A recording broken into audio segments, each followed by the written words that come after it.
In this video, we're going to explore a fundamental question. How do rockets actually fly in the vacuum of space?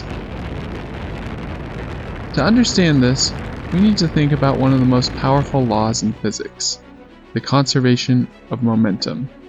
This principle states that the total momentum of an isolated system remains constant.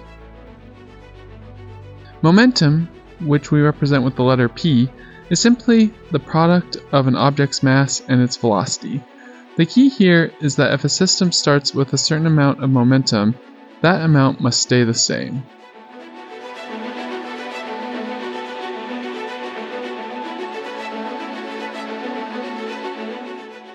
Let's apply this to our rocket. To start, we'll define our system as the rocket itself. We'll use a few variables. M will be the mass of the rocket ship, v is the velocity of our rocket ship, mu is the speed at which the rocket's fuel is being expelled relative to the rocket itself. Our rocket's initial momentum at time t is simply its mass times its velocity. Now, let's fast forward a little bit in time to t plus delta t. In this short moment, our rocket has fired its thrusters, expelling a small amount of fuel. This causes two things to happen. The rocket's mass decreases by a small amount. Let's call that amount delta m, since we're losing mass. This value is negative. And the rocket's velocity increases by a small amount. Let's call that amount delta v. The momentum of our system at this new time is a bit more complex.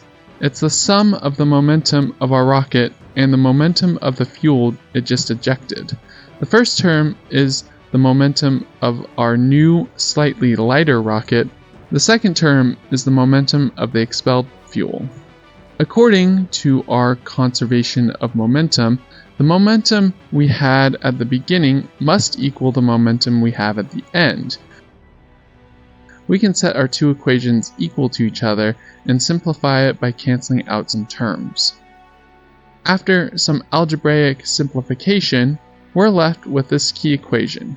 This looks good, but to get a more general result, we're going to turn to calculus.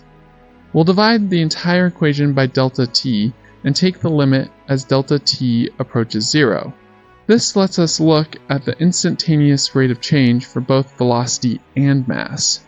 When we do this, the delta v delta m term, which represents a tiny change multiplied by another tiny change, just goes to 0.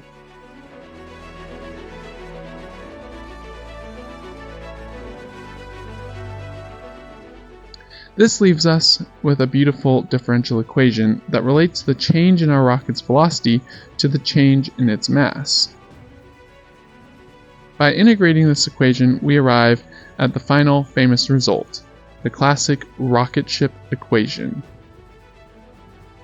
This equation reveals the ultimate secret to rocket science. The change in a rocket's velocity is directly proportional to the speed of its exhaust and the natural logarithm of its initial mass divided by its final mass. The faster the rocket expels its fuel, and the larger the ratio of its starting mass to its ending mass, the faster it can go.